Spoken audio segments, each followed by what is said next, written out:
absolument. Les débats sur Sud Radio, on est ensemble avec vous jusqu'à midi pour débattre et commenter l'actualité avec Sophie de Menton. Sophie, bonjour, présidente du mouvement éthique, chef d'entreprise. Ravie de vous recevoir comme tous les lundis matins. Jean-Luc Benamias est avec nous. Bonjour Jean-Luc. Bonjour. Vous êtes avec nous, vous êtes membre de la Ligue des droits de l'homme et vous êtes un ancien membre du Conseil économique, social et environnemental. François Monboise, vous êtes président de la FEVAD, voilà, c'est la Fédération du e-commerce et de la vente à distance.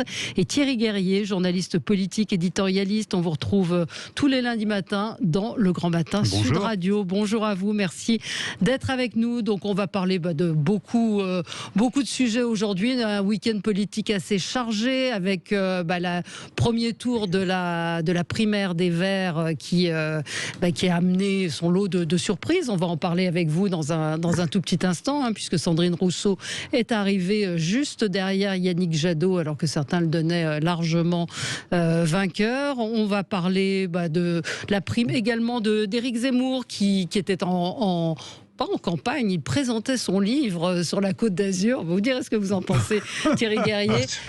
Et c'est vrai que Zemmour-Rousseau, on voit qu'il y a des positions extrêmement radicales. Donc, est-ce que la présidentielle va se passer là-dessus? Je voulais qu'on revienne sur une proposition de Xavier Bertrand qui veut ponctionner les amendes directement à la source. C'est-à-dire qu'il y a 50%, je l'ignorais, de Français qui ne payent pas leurs impôts, peut-être leurs impôts aussi. C'est un impôt ? Mais en tout cas, oui, les amendes. Et donc, il veut les ponctionner directement à la source, voire même sur les aides sociales. Et puis Covid vers un assouplissement du pass sanitaire, ou c'est dû en même temps puisqu'on apprenait que les députés vont peut-être se réunir pour le prolonger. Donc on avoue qu'on a un petit peu de mal à s'y retrouver. Coup de cœur, coup de gueule. Sophie, on commence avec vous. Volontiers, j'étais absolument sans voix à Rouen. Il y a un maire féministe. Féministe, on va dire d'abord féministe, parce que quand même, vouloir déboulonner la statue de Napoléon qui est sur la place la plus fréquentée de Rouen pour la remplacer par une femme de très grande qualité, certes, qui est Gisèle Halimi, les bras m'en tombent. Et ce qui est très grave, c'est que c'est une démarche vers le woke system, vers la woke culture, c'est-à-dire effectivement, on doit mettre les femmes, tous les gens différents, quelles que soient leurs différences, en amont. Et alors il dit, il n'y a pas de raison, parce qu'à Rouen, il y a très peu de rues, très peu de statues qui honorent les femmes. C'est possible.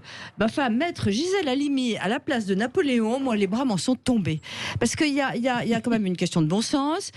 Personne n'empêche de mettre des nouvelles rues, des noms de femmes où vous voulez, des squares, je sais pas. Mais une sculpture, pourquoi pas? Une statue pour Gisèle Halimi, mais ailleurs. À la place. On peut mettre Brigitte Bardot au pied de Napoléon. Oui. Mais c'est à la place. Et alors, virer les hommes, je ne suis pas d'accord pour virer les hommes. C'est vrai que les femmes prennent toute leur place, mais c'est contre-productif même. Moi, en tant que femme, je n'aime pas du tout cette idée. Bon, écoutez, c'est dit.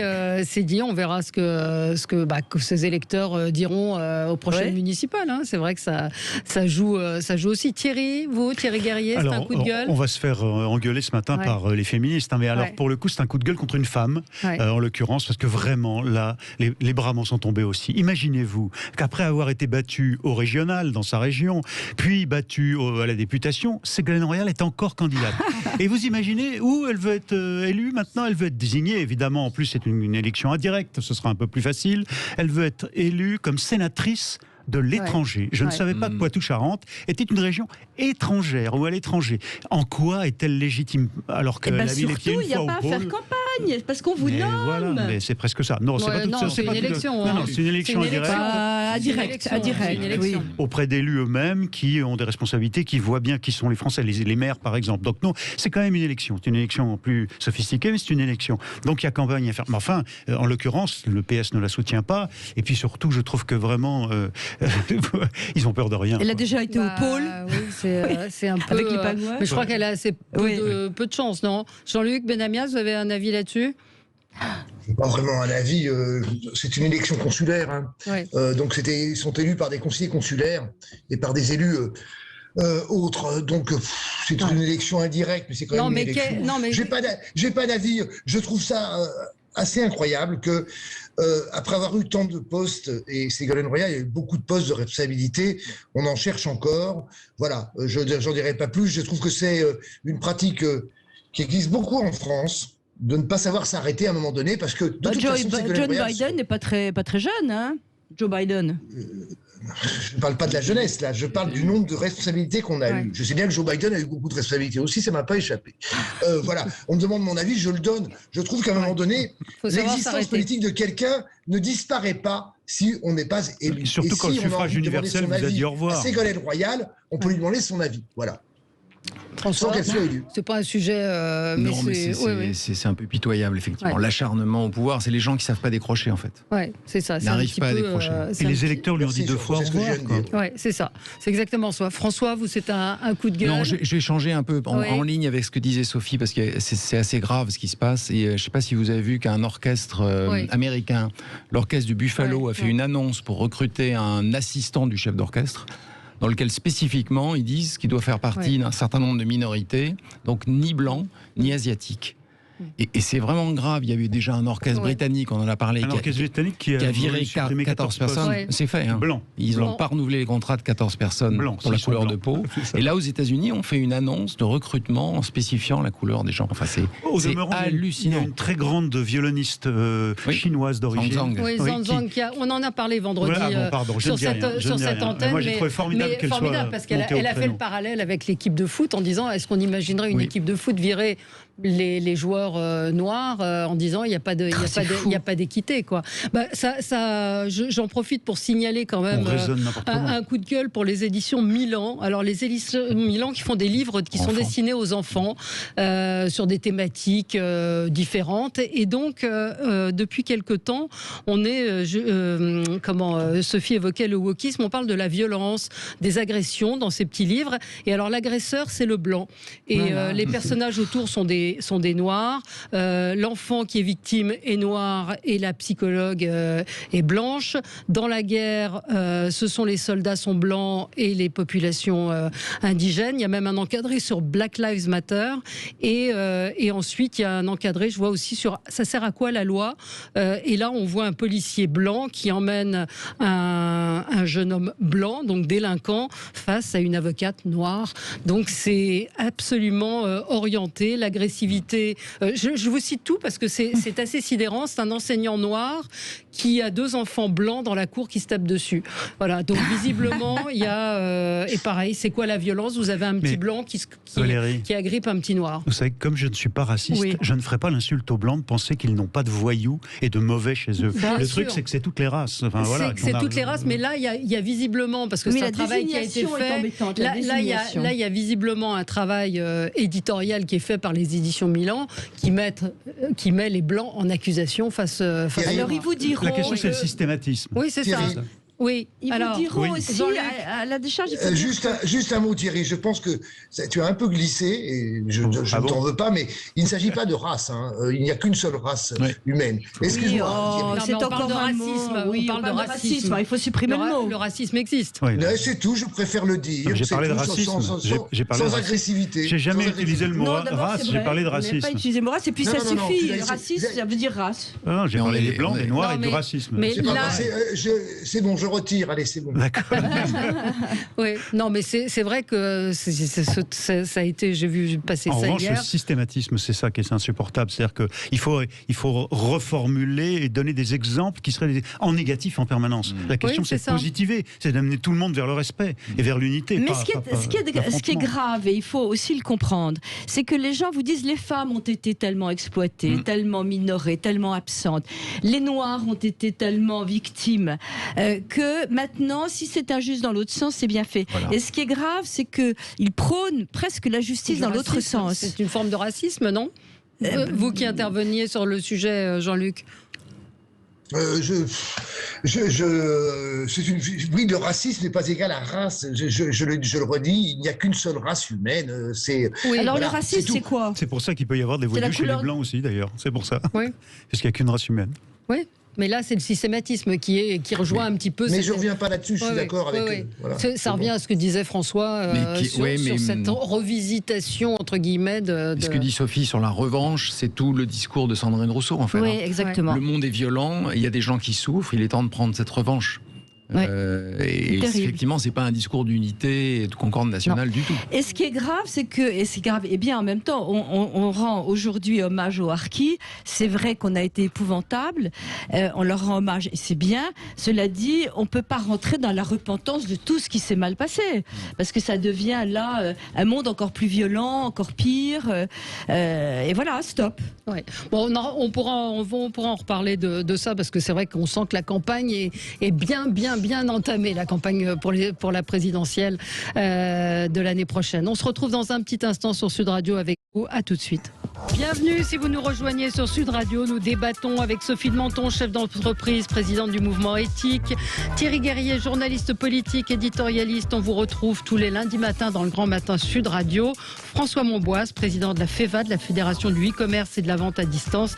Et Jean-Luc Benamias, membre de la Ligue des droits de l'homme, ancien membre du Conseil économique, social et environnemental. Primaire Europe Écologie Les Verts, on va en reparler. Jadot Rousseau, c'est tout de même une surprise.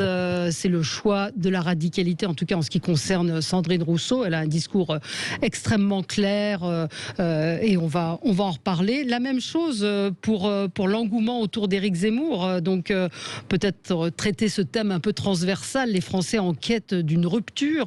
Et puis on parlera de certaines propositions de Xavier Bertrand, qui lui aussi se radicalise un petit peu sur la ponction des amendes sur les aides sociales et directement à la source. Et puis également, il évoque une guerre civile. Donc on voit qu'il y a un discours politique en cette rentrée qui tend à se tendre et à se durcir. Et puis, quid du pass sanitaire? Que va-t-il se passer? On continue notre tour de table avec vous, Jean-Luc. C'était un coup de cœur. Ouais. Oui. C'est un coup de cœur, il n'en a pas besoin, Nagui, de ça. Ah bah s'il en a beaucoup besoin. Si, il en a beaucoup besoin. Je le fais quand même. Pour The Artist, cette nouvelle émission de chansons françaises qui passe donc en prime time le samedi sur France 2. Ouais. J'ai été regarder ça. Je me disais, bon, qu'est-ce que ça vaut? Et je suis resté devant jusqu'au bout. Il s'agit d'une émission un peu originale parce que ce sont des auteurs, compositeurs ou compositrices qui sont... et j'ai trouvé beaucoup de talent là-dedans. Alors, je sais que les émissions musicales en prime time sont extrêmement difficiles, délicates. Ouais. Et donc, évidemment, au niveau de l'audimat, c'est pas génial. C'est un peu moins d'1 million, si j'ai bien lu le taux d'écoute de samedi dernier. Mais je voulais saluer ce côté... on cherche des talents en France. Là, on en a vraiment un paquet.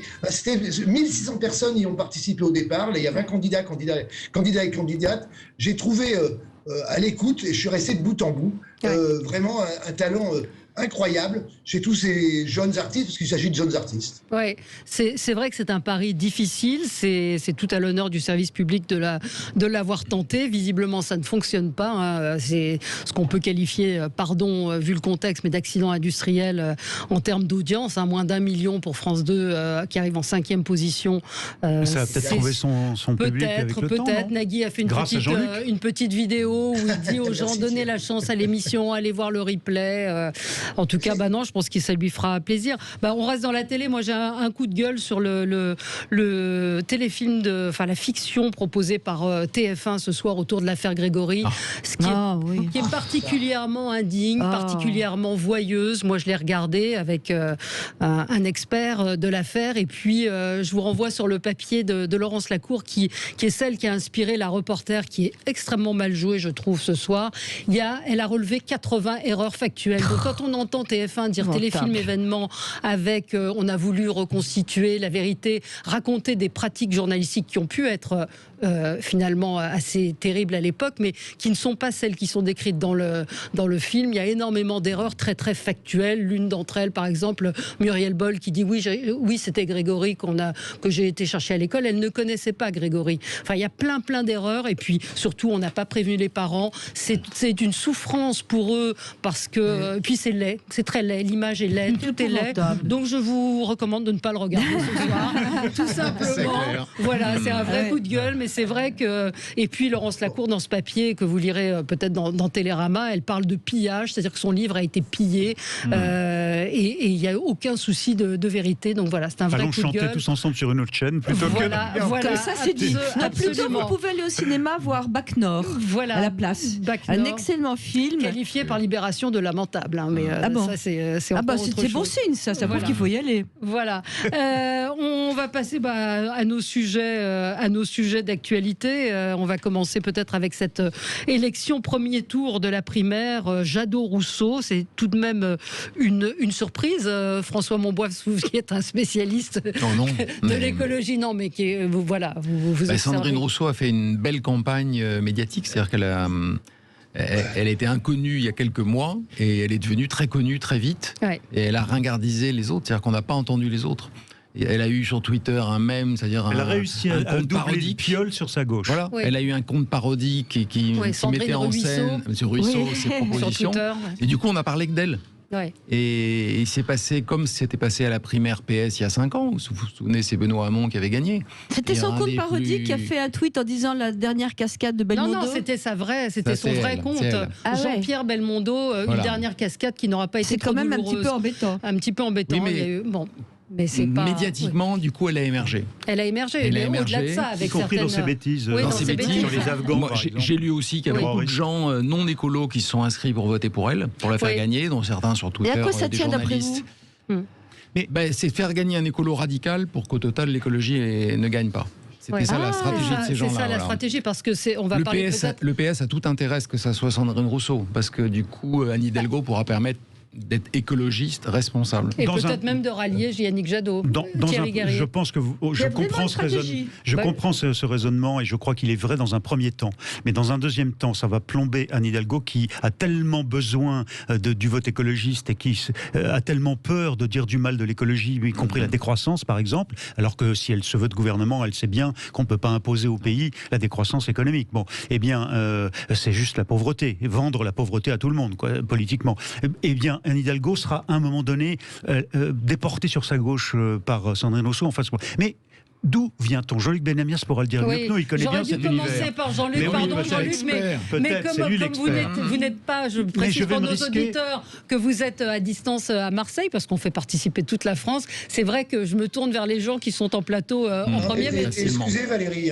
Vous m'excusez, mais alors Thierry va aller au bout de son... Oui, mais alors je vais me risquer Jean-Luc, et peut-être puisqu'on se tutoie, que tu seras, toi qui es un expert de cet univers, mais tout de même, il y a 2 phénomènes chez les Verts qui se sont produits depuis toujours, si vous voulez. D'abord, on n'aime pas ceux qui réussissent. Et on n'aime pas ceux chez soi qui réussissent. Il n'y a pas que chez les Verts. Bien entendu, il n'y a pas que chez les Verts. Mais chez eux, c'est très très fort. Souvenez-vous quand même. Et puis par ailleurs, on a toujours porté ceux qui se sont mobilisés pour aller voter, à la fois les militants, puis aussi les sympathisants dans les primaires, se sont toujours portés sur plus radical que soi. En quelque sorte, faut toujours laver plus vert chez eux. Souvenez-vous, Lipietz finit par battre ma mère sur sa gauche et s'imposer dans une autre primaire. Puis ça a été Eva Joly, en 2011, qui s'est imposée sur Nicolas Hulot, parce que Nicolas Hulot, il était trop modéré. Et bon, finalement, Nicolas Hulot était le candidat le coup d'après. Ok, très bien. Et puis là, cette fois-ci, c'est Sandrine Rousseau. Regardez les proportions. Il y a 106 000 votants. Donc ils sont suicidaires. Sur 106 000 votants, vous en avez quand même 2 tiers, 1 tiers qui sont radicaux, c'est-à-dire à la fois ceux qui ont voté pour les 25 et des poussières de Rousseau, ceux qui ont voté pour Piolle, 22 et des poussières, et ceux qui ont voté pour Bateau. Delphine Bateau, merci, qui est tout aussi radicale, elle, même si elle veut s'imposer en 2027 comme c'est son rêve, comme la candidate de l'écologie qui serait centrale en quelque sorte. C'est son rêve. C'est pour ça qu'elle appelle à voter pour personne et qu'elle ne se met pas dans l'appareil. Donc vous voyez, 2 tiers, 1 tiers, et Jadot qui péniblement, un peu comme Jean-Luc en son temps l'a fait, rendons-lui ça, ont essayé à la fois de... alors je ne suis pas d'accord avec sa ligne.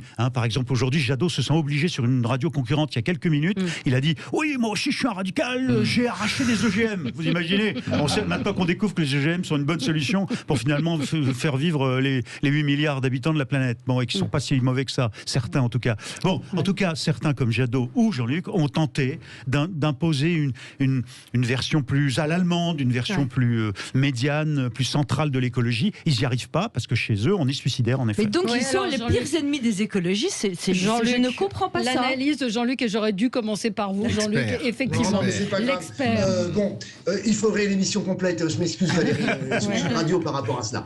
Je suis prêt à y participer, bien évidemment. Bien, depuis René Dumont en 1974, l'écologie développe un programme radical.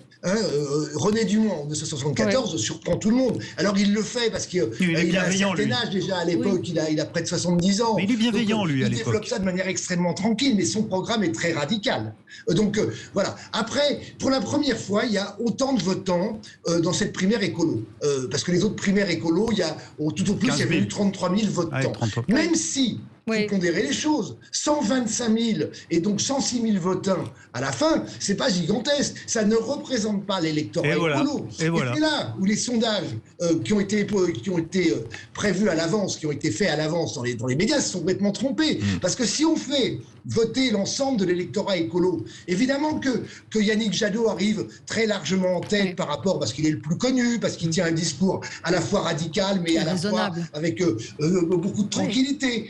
Ce qui n'est pas le cas, évidemment, de quelques autres candidats. Voilà. Après, ne surestimons pas tout cela, mais ne le sous-estimons pas. Oui, il y a une radicalité dans la société aujourd'hui qui existe complètement, et pas uniquement du côté écolo, du côté de l'ensemble des formations politiques. Bien sûr. Il y a de la radicalité. Et dans ce cadre-là, alors, le résultat, j'aurais du mal à le dire par rapport au second tour, parce qu'il y a toujours eu des surprises. Thierry l'a rappelé. Hulot, excuse-moi Thierry, je te reprends, ça fait la deuxième fois. Hulot n'a jamais été candidat. Il n'a jamais été candidat dans la primaire. Dans la primaire.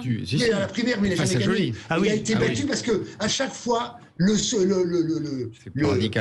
qu'on pense être le plus connu, qui va faire le plus de voix, s'est battu. Tu as rappelé évidemment Noël Mamère face à Lipietz.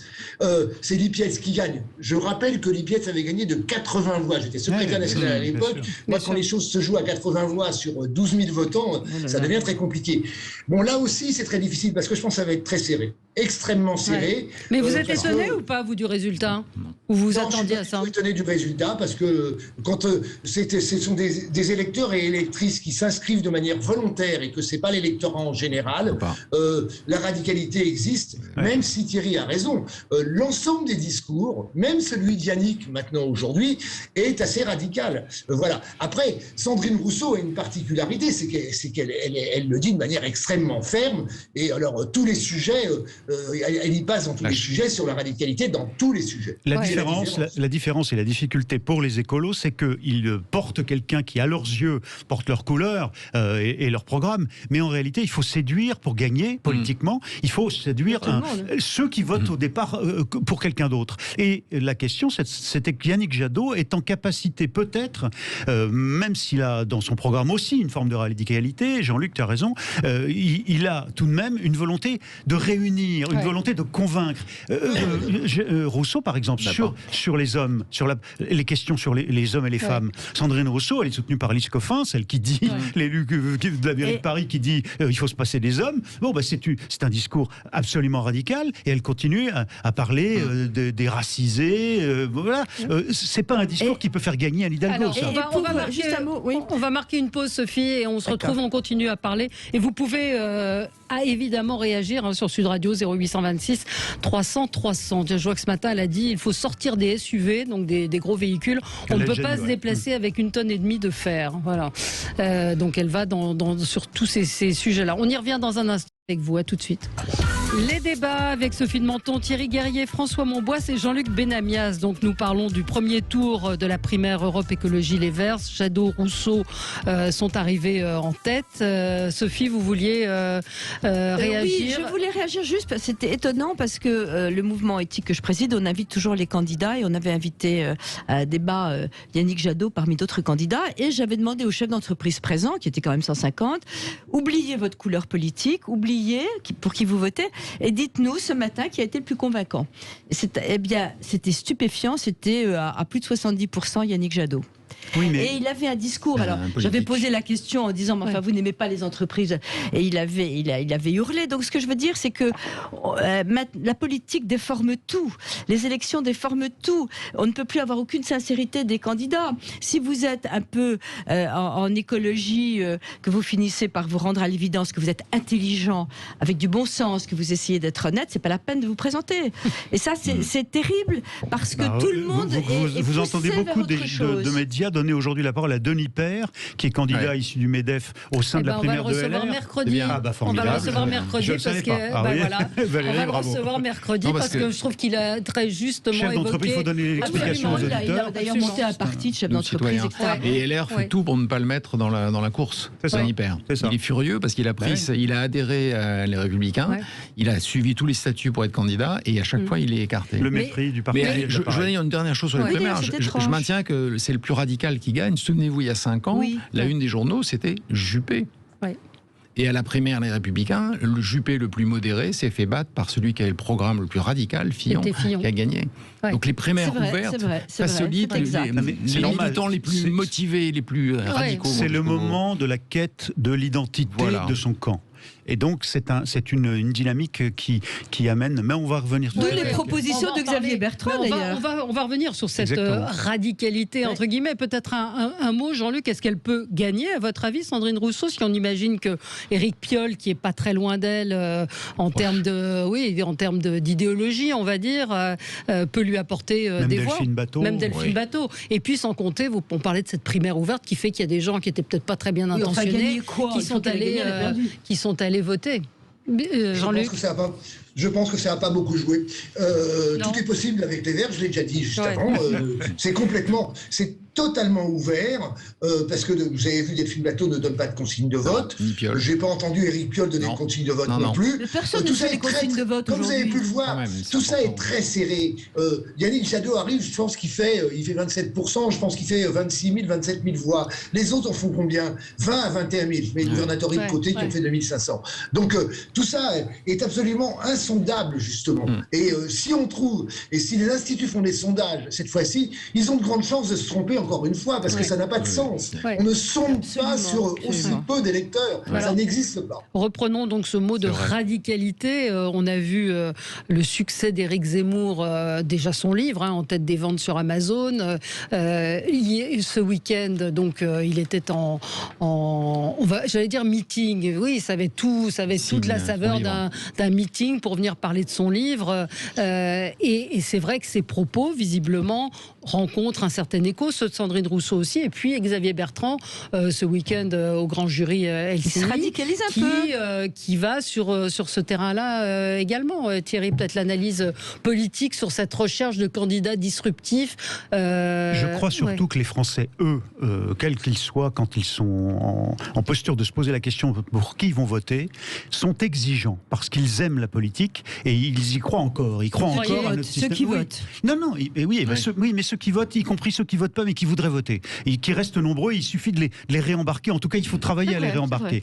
Eh bien, les Français sont exigeants. Et qu'est-ce que ça veut dire, être exigeant? Ça veut dire on attend de ceux qui sont candidats qu'ils posent les questions qu'on se pose, nous, dans notre quotidien. Ça peut être des questions très triviales sur quel avenir pour nos enfants, par exemple, tout à fait légitime, mais ça peut être aussi où on mène la France, qu'est-ce qu'on veut faire de la France, est-ce que c'est une puissance, par exemple, comment elle va se comporter face aux Chinois, etc. Or, Éric Zemmour fait partie, il n'est pas le seul, Sandrine Rousseau à certains égards aussi, mais Éric Zemmour fait partie de ceux qui, alors que ces solutions ne sont pas les miennes, qu'on m'entende bien, je suis absolument hostile à cette façon de diviser le pays et d'amener à l'affrontement civil, qui est sa réponse sur les femmes, qui est sa réponse sur les prénoms, etc., et l'immigration. Mais Éric Zemmour pose les questions que les politiques mièvres, les Anne Hidalgo, certains à droite, n'osent pas poser, y compris dans le camp à droite. Et c'est ça que les gens aiment, et les gens, dans un premier temps, commencent par dire « écoutons Zemmour ». Tout à fait d'accord. Ça ne veut pas dire qu'ils sont d'accord avec lui. Jean-Luc Benamias. Et pourtant, effectivement, les gens aiment sans doute, les gens en général ou en particulier, aiment sans doute un discours radical, mais c'est rarement un radical qui est élu au bout du compte. Mais oui, mais à la fin. Et je dirais d'ailleurs souvent, heureusement. Donc, c'est ambivalent tout cela. Oui, mais je pense que mes ex-collègues journalistes ou dans certains médias adorent cette radicalité parce que ça pousse sans doute à un peu d'audience. Mais ça ne suffit pas à faire l'élection. C'est pas nous qui faisons acheter le livre de Zemmour. Et je pense qu'à chaque fois, je me répète, le radicalisme verbal, le radicalisme de positions dont on sait déjà qu'elles ne sont pas tenables sur le fond et sur la forme, à la fin, les gens ne votent pas pour ça. Oui, mais ça donne justement ce radicalisme une orientation qui est nécessaire. Et moi, j'aime beaucoup entendre Éric Zemmour. Et je pense qu'il, d'ailleurs, j'ai toujours pensé qu'il n'irait pas jusqu'au bout. Moi, j'aime l'entendre. Jamais je ne voterai pour lui. Mais je pense que c'est bien qu'il dise des choses que les gens pensent et qui ne sont pas exprimées. Et maintenant, c'est devenu finalement l'occasion, ces élections, que tout le monde exprime pour essayer d'influer la tendance de celui qui sera élu. Celui qui sera élu, du coup, en voyant les écolos, il va être obligé d'être écolo. En entendant Zemmour, il sera obligé de faire attention. Qui pousse à être écolo. Pardon ? La situation mondiale du climat avec le GIEC et toutes les études, c'est ça qui pousse. C'est pas les discours. Oui, c'est vrai. Mais ce que je veux dire, c'est que les discours un peu extrémistes en période électorale sont l'occasion de mettre sur la table des débats qu'ils vont enterrer immédiatement dès qu'ils seront élus. Parce que dès qu'on est élu, c'est le contraire. Oui, mais ils arrivent à être élus. Moi, je crois pas. Ce que je voulais dire, j'ai du mal à me faire comprendre, c'est que Zemmour pose les questions que d'autres, qui sont candidats déjà, n'osent pas poser. Mais évidemment, et c'est ça que les gens attendent qu'on ait des réponses à ces questions-là. Ça ne veut pas dire qu'ils sont d'accord avec les solutions d'un Zemmour ou d'une Rousseau. C'est pas nous qui faisons vendre Zemmour. Non, c'est lui-même. Oui, avec les questions qu'il pose et avec ce qu'il écrit. Mais avec la presse aussi. Regardez hier le JDD qui fait sa une sur Zemmour, qui fait 5 pages et qui termine par un article très bon avec les médias pris au piège d'Éric Zemmour. On en parle trop. On en parle trop. C'est tout le paradoxe. Mais ce que racontait Rafik Smati quand il a organisé ses universités d'été, il reçoit 10 personnalités, Michel Barnier. Il n'y a pas un journaliste qui vient. Il reçoit Zemmour, il y a 50 journalistes et on lui dit qu'est-ce que tu veux qu'on aille raconter sur Barnier. Et d'ailleurs, Valérie, même Michel Barnier, pour le moins, un garçon qui ne pousse pas à des tensions. Même Michel Barnier s'est cru obligé de rajouter du radicalisme dans son discours. Non, il a essayé de toucher quelque chose qu'il connaît bien. Là, vous faites référence à sa critique des institutions judiciaires européennes. Eh bien, il les connaît de l'intérieur. Et donc, il peut être à la fois, au moment où il gère quelqu'un de raisonnable, un homme d'État, et pour autant avoir une réflexion, du recul, et pour dire on doit se comporter autrement au sein même de l'Europe pour pouvoir la recentrer. Il en vient de l'Europe, c'est toujours la même chose. Ils en viennent, mais il en vient et donc il la connaît de l'intérieur, il est capable de la critiquer. Il n'a pas agi, il n'a pas parlé en ce sens. J'ai pas dit le contraire, Thierry. Si, pardon, la façon dont il a géré le Brexit est à mon avis remarquable, tout simplement. Il a défendu les intérêts européens et ceux de la France. On va continuer sur ce sujet de la radicalité avec vous sur Sud Radio. À tout de suite. Avec vous sur Sud Radio, nous débattons, nous commentons l'actualité et nous parlions donc de ce discours qui se radicalise un petit peu pour tous les candidats. On l'a évoqué ici vendredi. C'est vrai que Éric Zemmour donne un peu le tempo de la campagne. Marie-Hélène a raison quand elle dit mort de rire. Zemmour sur CNews, c'est mal. Par contre, sur BFM jeudi face à Jean-Luc Mélenchon, c'est bien. Et surtout que Jean-Luc Mélenchon a fustigé un certain nombre d'éditorialistes ou de personnalités qui sont allés débattre face à Zemmour et d'un seul coup, c'est très bien. Mélenchon avait dit que lui, jamais il n'irait sur CNews face à Zemmour. Et donc là, il y va sur BFM. Il y va sur BFM. Comme il a plus sa parole. Oui. Non, mais on ne juge pas. Un auditeur me dit, si vous jugez du sujet politique d'un non-candidat à l'aune de son livre, non. Mais force est de constater qu'il monte dans les sondages, qu'il y a un effet et qu'il se passe quelque chose. Non, écoutez, soyons sérieux. Oui, allez-y, Thierry. Sérieusement, je vais prendre référence à une maison que j'ai connue pendant 10 ans, qui est TF1. Dans le journal de 20h d'hier soir, il y avait un remarquable reportage de TF1, très simple, sans aucune dimension un peu sentencieuse, comme il y a certains journalistes politiques qui donnent des leçons un petit peu dans leurs commentaires. Non, là c'était très simple, c'était factuel. Et TF1, dont c'est pas le style pourtant, son reporter, son micro a capté une discussion qui avait lieu de l'autre côté de la porte entre Zemmour et son conseiller en communication, et qui lui disait les mains comme ça, etc., comme en meeting politique. Bref, il y avait tous les éléments dans le reportage qui montraient que ce meeting, c'est peut-être pas une réunion pour vendre un livre, ce meeting de 800 personnes dans lequel un Zemmour rentre avec du Zemmour président, où tout ça a été calculé au millimètre près par la personne qui organise ces meetings et sa compagne qui est par ailleurs sa conseillère et qui le pousse depuis des années. Je ne sais pas si c'est sa compagne. Enfin, peu importe. Voilà. À moi de pas descendre je descends d'un degré, je retire et je présente mes excuses. Voilà. Je crois que ce n'est pas officiel ni annoncé, mais bon. Donc j'ai pas dit des bêtises. Bref. Et donc, c'est comme la fille de Mitterrand. Ça, c'est des choses qu'il faut pas dire, mais que tout le monde sait, c'est ça? Eh bien, non, écoutez, moi, je savais pas. Bon, en tout cas, ce qui est sûr, c'est que il s'agissait à Nice, pardonnez-moi, mais d'un candidat en campagne. Et ça me fait marrer parce qu'il y a quelques semaines, tout le monde se gaussait de l'attitude d'une certaine Anne Hidalgo, qui au municipal a juré ses grands dieux qu'elle ne serait pas candidate, puis qui nous a dit pendant les... Non, Paris, je reste à Paris. Et là, on nous fait le même coup avec Zemmour, et simplement parce que Zemmour serait un peu plus à droite, alors il faudrait le caresser dans le sens du poil et continuer à tourner dans son hypocrisie. Non, Éric Zemmour est candidat, arrêtons de se gausser non, mais on n'a pas dit qu'il est candidat. Il est candidat, puis voilà, c'est pas grave. Je crois qu'il ne le sait pas lui-même. Alors attendez, on va mettre un peu de psychologie là-dedans.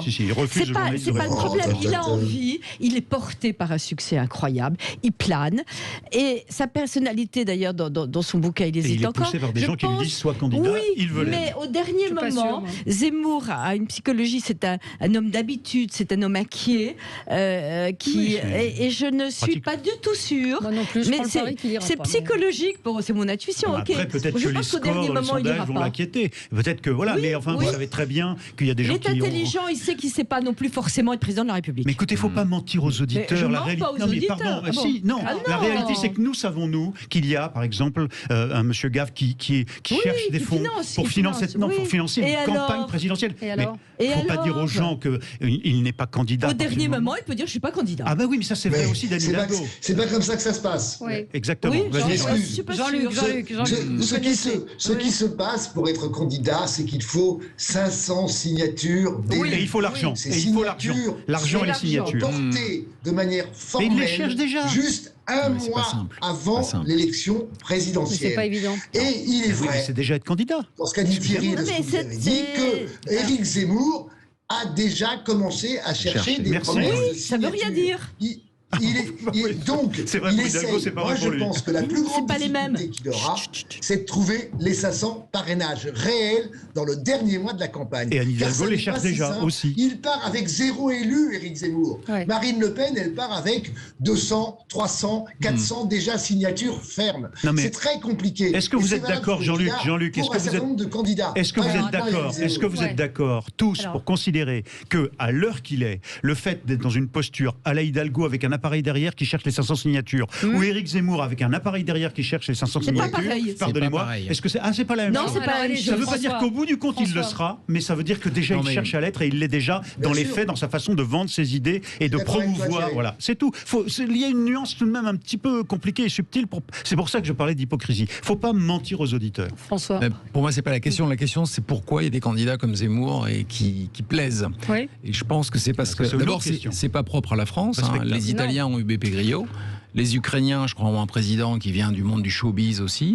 Je pense que c'est parce qu'il y a pour moi, ça date de 2005 en France. C'est-à-dire, il y a un discours officiel, il y a des gens qui n'aiment pas ce qu'on entend. C'est-à-dire qu'il faut être dans l'Europe, qu'il n'y a pas d'autre solution, qu'on ne peut pas tout faire en même temps, qu'il faut être raisonnable. C'est de savoir s'il est candidat ou pas. Pour moi, c'est pas la question. C'est pas un sujet.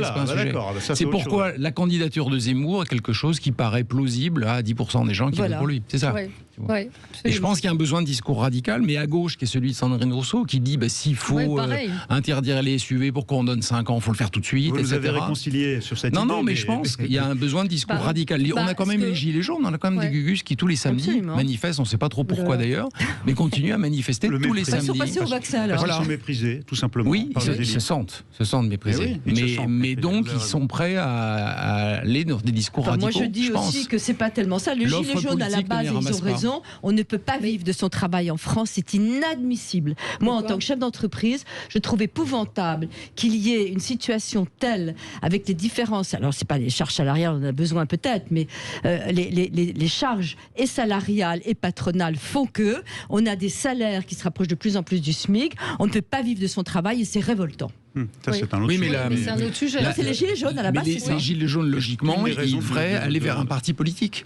ou faire des revendications, etc. Ils l'ont fait, on a vu que ça marchait pas. Donc il y a un mouvement en France de radicalité, de protestation, de j'en ai marre, etc. Oui, c'est vrai. Qui prend sa solution. Mais pourquoi Mais il y avait eu Coluche aussi. Oui, il y a eu des qui était monté assez haut. Et il y a cru aussi Coluche à la fin. Il a failli y aller. Il croyait pas au début, il a failli. Je crois qu'on lui fait comprendre qu'il a intérêt à pas y aller. Ce n'est pas parce que Éric Zemmour, au bout du compte, n'aura pas, comme l'a très bien souligné Jean-Luc Benamias, ces 500 signatures qui peut être l'obstacle, qu'il ne cherche pas à le faire pour autant. À l'inverse, pardonnez-moi, s'il y a 500 il y a 36 000 maires en France, ou un peu moins maintenant, mais si il finit par trouver 500 signatures, ce qui est possible, parce qu'il y a une équipe qui travaille sérieusement, eh bien pardonnez-moi, qu'est-ce qu'on dira ce jour-là? Bon, voilà, et c'est tout à fait possible. Je pense que c'est très compliqué, il a raison, Jean-Luc, c'est un peu comme Jean-Marie Le Pen il y a quelques années, c'était pas évident pour le Rassemblement national, parce que le maire, l'élu qui va donner sa signature, il va falloir qu'il c'est publié, il va falloir qu'il rende des comptes à ses auditions. Il y a énormément de gens aujourd'hui qui veulent justement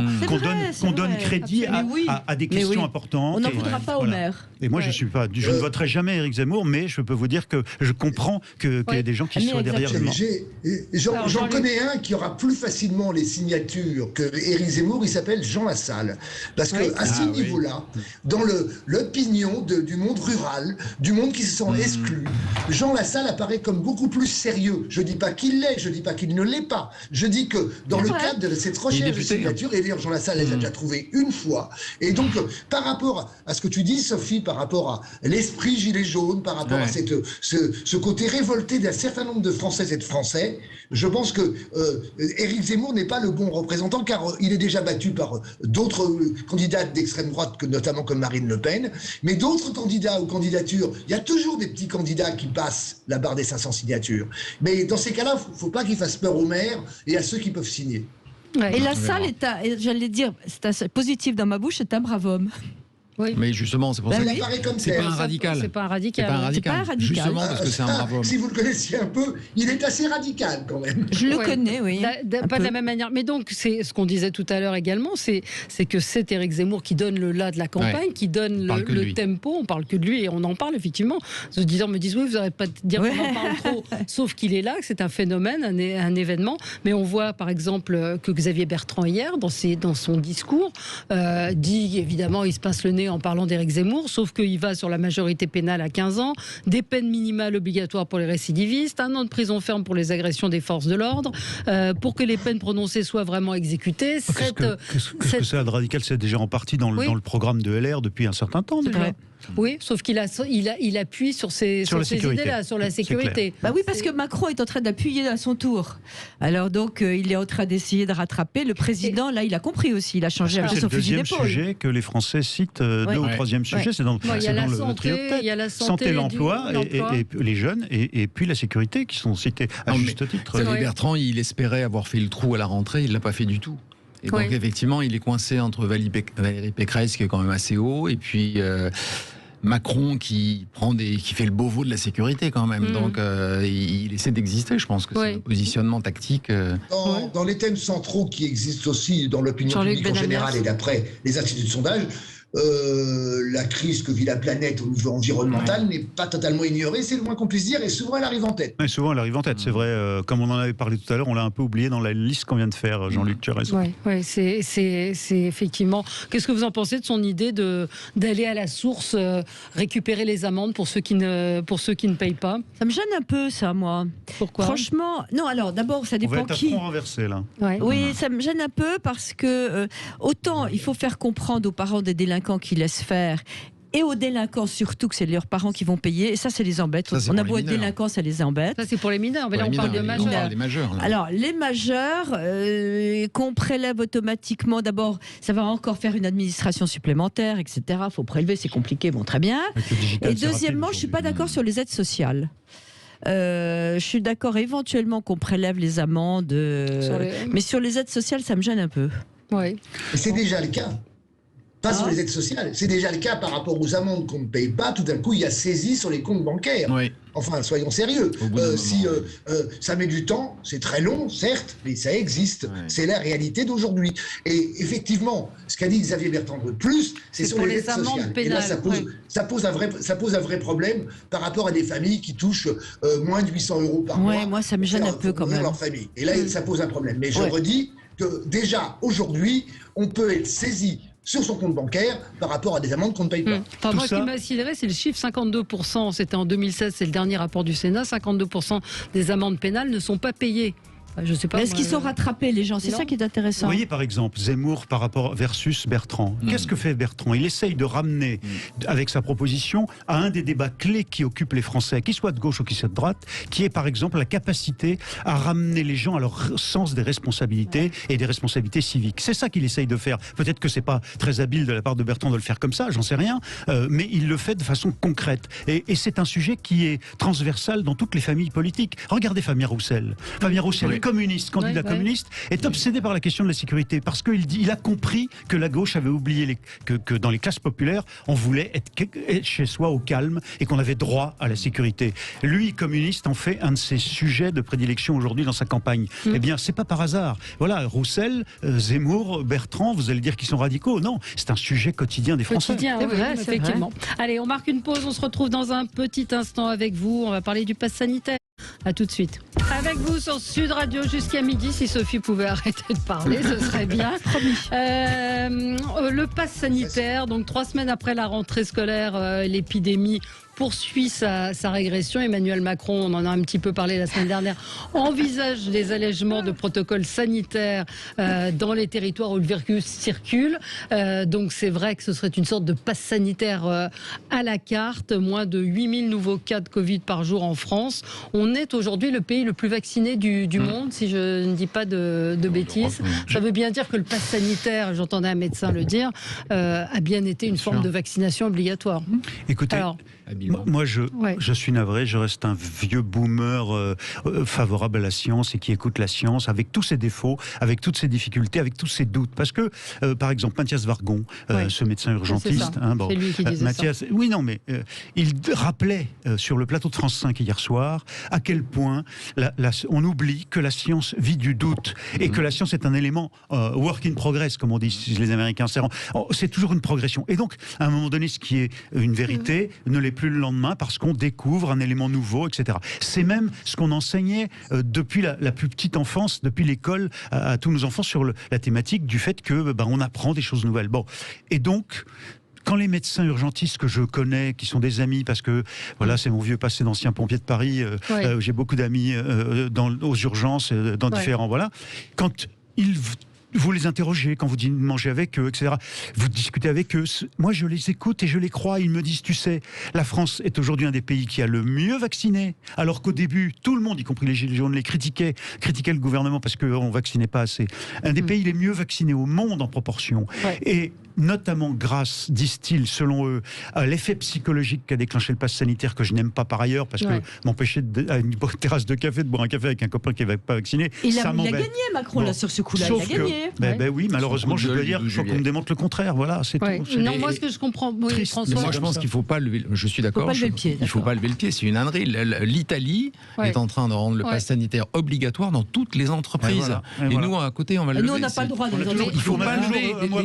Les gens sont en train de s'habituer à donner le pass sanitaire. Ça se passe très bien dans les bistrots. Tout le monde en a l'habitude. Ça prend 5 minutes. On est en train de convaincre par la force les derniers de se vacciner. Il ne faut pas lever le pied. Je pense. Mais je voudrais quand même. Ce que je ne comprends pas, moi, c'est ce matin, on apprend qu'il y a un projet de loi qui est déposé pour l'allongement du pass sanitaire. Ce sera présenté le 13 octobre pour allonger le pass sanitaire au-delà du 15 novembre. Vous savez bien qu'en ce moment, on ne sait jamais, ça peut servir. Vous savez bien qu'en ce moment, les médecins redoutent l'arrivée surtout d'un variant, mu et un autre, qui serait lui capable de passer la frontière du vaccin et qu'il va falloir refabriquer, repenser, repartir en laboratoire pour essayer de trouver un autre vaccin. Est-ce qu'on peut quand même dire une chose? Je vais, parce que c'est bien, je suis d'accord, c'est pas sanitaire, les gestes barrières, etc.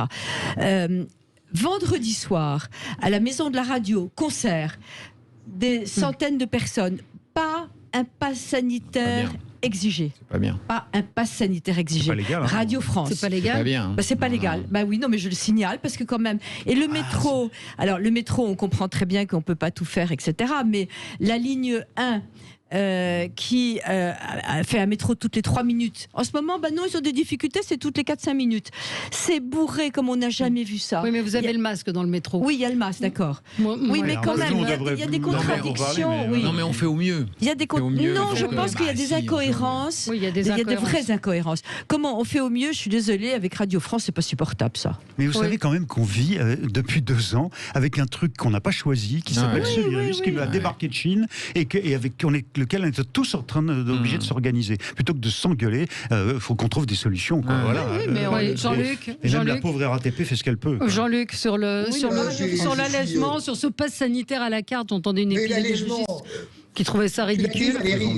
Le Premier ministre, car il s'agit du Premier ministre, nous dit qu'il va reproposer, il fait pour le 13 octobre, une nouvelle proposition de loi pour rallonger et continuer le pass sanitaire. Encore une contradiction, encore une complexité, comme d'habitude d'ailleurs, c'est tout le temps comme ça. Moi, ce que je vois, c'est que, effectivement, 50 millions de Français sont vaccinés. Mais que maintenant, il en reste 8 millions qui ne veulent pas se faire vacciner. Vous avez vu, les centres de vaccination ferment les uns après les autres, puisqu'il y a ce fond. Alors, qu'est-ce que j'en pense par rapport à ça? Je pense qu'il y a des gens qui ne veulent pas tout cela. Et ça existe dans tous les pays. Ça existe dans tous les pays du monde. Il n'y a pas des manifestations anti-pass sanitaire, je dirais pas anti-vaccin. Moi, je suis fondamentalement pour le vaccin, même si je suis anxieux par rapport à la réalité, notamment par rapport à ce qu'a dit Thierry, par rapport aux nouveaux variants. C'est exactement ce qui est écrit en ce moment. Mais pour le reste, nous ne sommes pas le seul pays où il y a des manifestations toutes les semaines. L'Italie, il y a eu 200 manifestations en Italie ce week-end. Il y en a eu aux Pays-Bas, il y en a eu en Australie, il y en a eu en Israël, il y en a eu en Nouvelle-Zélande. Ne pas reconnaître ça, c'est pas reconnaître la réalité. Il faut dire quelque chose. Je finis. Dans une partie de nos populations qui se posent de nombreuses questions. C'est tout. Moi, je le reconnais, je le regarde tout ça parce que je pense que on parlait tout à l'heure de société apaisée, je crois que c'est Thierry qui disait cela. Je pense que nous avons besoin, dans la société dans laquelle nous vivons aujourd'hui, de sociétés les plus apaisées. Ne pas reconnaître qu'il y a des gens qui se posent des questions ne donne pas une société apaisée. Alors, 2 choses, si tu permets, Jean-Luc, c'est que oui, il faut reconnaître que certains se posent des questions et il faut les entendre et être capable d'y répondre.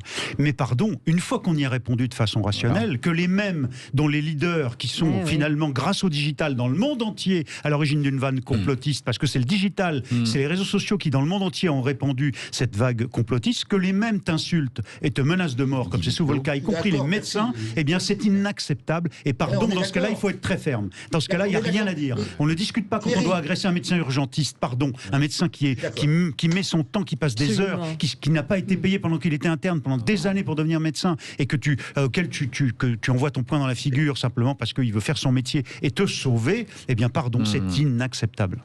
Mais tu as totalement raison, mais je reviens sur les gestes barrières. Sophie, tu n'as pas qu'à Radio France où ça existe. Toutes les réunions à l'Élysée en ce moment, ou dans les ministères où il y a du public, il n'y a plus un geste barrière. Dans beaucoup d'endroits, d'ailleurs. J'évoquais le fait qu'il y a on est en train de se mettre du gel sur les mains, qu'il y a de plus en plus, il y a beaucoup de gens ici qui sont malades, qui ont eu gastro, rhinopharyngite. Oui, il y a un virus en ce moment. Il y a un virus et ça revient. Et on voit que les gens continuent à s'embrasser, enfin recommencent à s'embrasser et qu'il y a beaucoup moins de précautions. C'est pour ça qu'il faut maintenir les passes sanitaires, je pense. Les gens commencent à avoir l'habitude, les cafés savent tous le faire, ça va très vite. Ils le font, les cafés. Ils le font. Même les terrasses. Ils n'ont pas le choix. Ils n'ont pas le choix. Si les ministères ne le font pas. Et puis vous savez, tous ces gens qui travaillent vraiment de façon difficile, les commerçants, les restaurateurs, les hôteliers, etc. Ils sont très rigoureux. Mais tous ces gens-là, ça les aide en fait d'avoir une règle collective, commune. Non, exactement. Et ça les aide parce que du coup, quand il y a quelqu'un qui conteste, on passe à autre chose, on passe à la vente, à nous proposer le produit, plutôt que de passer 1 heure sur la règle. C'est la règle, vous l'appliquez pas. Et puis c'est tout. Et ça aide les gens. Et ce qui n'est pas normal, c'est que les commerçants qui disent, parce que souvent la porte est ouverte, je mets pas mon masque tout de suite. Ils nous disent on a une amende immédiatement. Bien donc sûr. On est très sévère avec les faibles, les commerçants qui vont mal en région parisienne et à Paris, qui vont très mal. Et par contre, il y a un laxisme peu compréhensible dans certains lieux. Un mot tout de même sur, vous savez qu'Emmanuel Macron recevait ce matin les harkis, c'est la première fois en 5 ans, donc on sent que la campagne présidentielle a du bon, a du bon. Mais Emmanuel Macron a demandé pardon aux harkis près de 60 ans après la fin de la guerre guerre d'Algérie. Est-ce qu'on doit demander pardon aux Harkis? Oui, pour la façon dont on les a traités, François. Je crois parce que ça s'est jamais fait, moi je savais pas. Et les Harkis, enfin, ils ont tout perdu, quoi. Ils sont venus pour aider la France et après ils se sont fait chasser d'Algérie et massacrés en Algérie. Voire massacrés et maltraités en France. Maltraités, donc, Jacques Chirac, quand il était président de la République, l'avait fait et avait fait beaucoup de promesses par rapport à l'accueil des Harkis post, évidemment, guerre d'Algérie. Le problème, c'est que derrière, ça ne suffisait pas. Sur les aides à apporter, il y a encore des Harkis qui vivent dans des camps de réfugiés. Encore. Très peu, certes, mais qui vivent dans des camps de réfugiés, ça existe. Et à ce niveau-là, je ne sais pas si le pardon est le bon mot par rapport à ça. Mais la reconnaissance du fait qu'on n'a pas accueilli des centaines de milliers d'Harkis après, à la fin de la guerre d'Algérie, qui se sont fait assassiner après l'indépendance, est quelque chose d'important pour moi. Le pardon, je ne sais pas si c'est le bon mot. Oui, c'est ça, c'est ce mot de pardon qui... Tous ceux... Ça perd de sa valeur, on n'arrête pas de s'excuser toute la journée. Je suis un peu de vrai, je suis d'accord avec Sophie, mais qu'à un moment donné, on reconnaisse que tous ceux qui sont revenus par la force, par obligation, français entre guillemets de souche ou français qu'ils sont devenus parce que Harkis et parce qu'ils ont choisi la France, que tout cela, pieds noirs et Harkis, ont été très maltraités quand ils sont rentrés. Maltraités, en tout cas mal accueillis, pas toujours par l'administration qui a quand même un peu mieux traité les pieds noirs que les Harkis, c'est vrai. Le dire une fois dans l'histoire, voilà, ça ne n'effacera pas les douleurs, de reconnaissance aurait été plus adapté que le mot de pardon. Voilà, merci, c'est fini pour aujourd'hui. On se retrouve demain. Très bonne journée sur Sud Radio.